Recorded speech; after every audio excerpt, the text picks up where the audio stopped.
Yo tout le monde, c'est Razorfoot, j'espère que vous allez bien. On se retrouve aujourd'hui pour une toute nouvelle vidéo. On va parler du mercato nantais.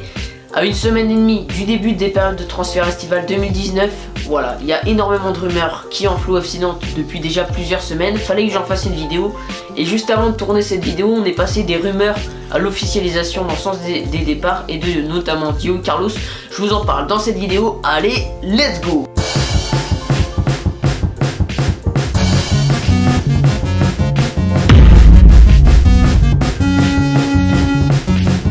Et du coup, je pense que vous avez dû le voir, Diego Carlos qui normalement va signer avec Séville.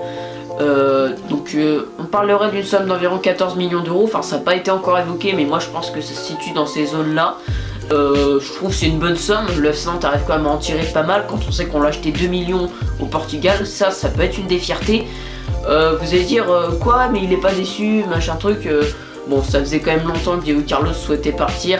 Enfin, en termes de la saison, je pense que ça fait au moins depuis mars-avril facilement.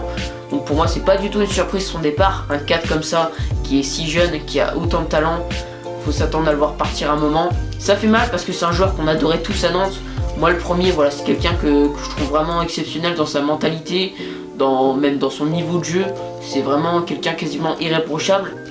Son départ, c'est forcément synonyme d'un remplacement. Même si j'adore Thomas Basila, qui pour moi ferait parfaitement bien un troisième dans la hiérarchie de défenseurs centraux, je pense qu'il nous faut quand même quelqu'un qui soit un peu plus fort que Thomas Basila. Il y a eu les pistes Todibo, il y a eu les pistes Jean-Kévin Duverne, donc tout ça je pense que c'est des pistes qui peuvent là s'accélérer maintenant que le départ de Diego Carlos est officiel. Quasiment, il reste la visite médicale évidemment. Voilà, moi je suis plutôt satisfait d'apprendre cette nouvelle. Ça fait toujours mal au cœur de le voir partir, mais voilà, c'est dans la logique suite des choses, donc voilà. En termes des rumeurs qu'il y a, des rumeurs avec insistance, c'est vrai que cette semaine, c'est un peu la semaine des rumeurs au FC Nantes. On sait que Tata Roussanou et Dupé devraient partir, et le FC Nantes s'intéresse à un joueur auquel voilà.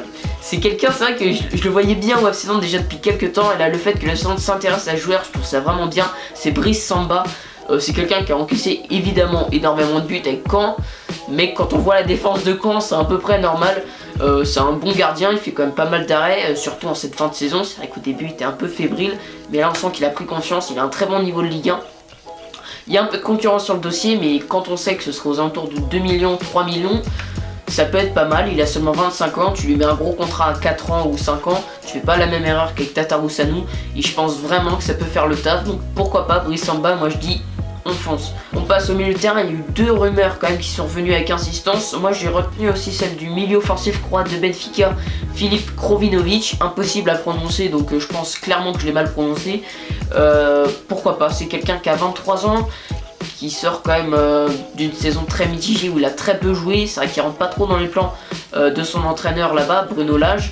Et puis en fait, il y a 2 ans, lors de la saison 2016-2017, il avait brillé avec Rio Ave alors qu'il avait seulement 21 ans. On parlait voilà, d'une pépite, d'un futur grand joueur. Sa première saison à Benfica était un peu en demi-teinte, puis là cette année c'est... Il a du talent, c'est indéniable. Ce genre-là, il coûterait, je pense, aux alentours de 3 millions, donc pourquoi pas. Moi, je dis encore une fois, on fonce, lui ça m'irait bien. Évidemment, vous l'aurez compris, en cas de départ de Valentin Rongier, en cas de probable départ de Valentin Rongier. Il y a une autre piste, un ancien de la Maison Jaune qui a été formé au club, Adrien Trebel, qui, rappelez-vous, en 2014, était parti fâché contre la direction, était parti libre, il me semble, au Standard de Liège, qui ensuite avait été transféré à Anderlecht. Ça a été un très bon joueur en Belgique. Problème, pour moi, mais pas des moindres, il coûte 2 millions de salaire par an. Je dis beaucoup moins, on fonce. Bon, aujourd'hui, on est le 30 juin 2019, donc c'est là normalement que les prêts de Majid Waris et de tous les autres qu'on a pris avec option d'achat devraient se terminer. Donc je crois qu'on devrait voir rester personne finalement, à moins d'un incroyable rebondissement, mais du coup ce serait bien dommage. Le FC Nantes a des pistes offensivement, Umut Bozok, donc là moi je dis clairement fonce, même s'il sort d'une assez mauvaise saison avec seulement 13 matchs et 2 buts en Liga Conforama, ça reste un joueur qui a terminé meilleur buteur de Ligue 2 en 2018. Ça fait bizarre de dire ça, mais Nîmes a beaucoup plus d'arguments offensifs qu'à Nantes. À Nantes il aurait plus sa place sur le plan offensif, et je pense que si on lui donne plus de confiance, il peut faire une grosse saison, il a du talent, c'est indéniable. Après je le vois mal jouer au même poste que Magidouarez qui lui jouait à droite, mais je pense qu'on peut lui faire confiance. À voir, moi en tout cas je suis pour la piste Umut Bozok. Donc voilà, n'hésitez pas vous à me dire ce que vous pensez aussi de toutes ces rumeurs, du transfert normalement de Diego Carlos qui devrait avoir lieu là dans les jours à venir. Donc n'hésitez pas à me dire tout ça dans l'espace commentaire. J'espère que cette vidéo vous aura plu, donc si c'est le cas n'hésitez pas à me le dire dans l'espace commentaire et à vous abonner à ma chaîne YouTube Razorfoot. Allez, ciao tout le monde.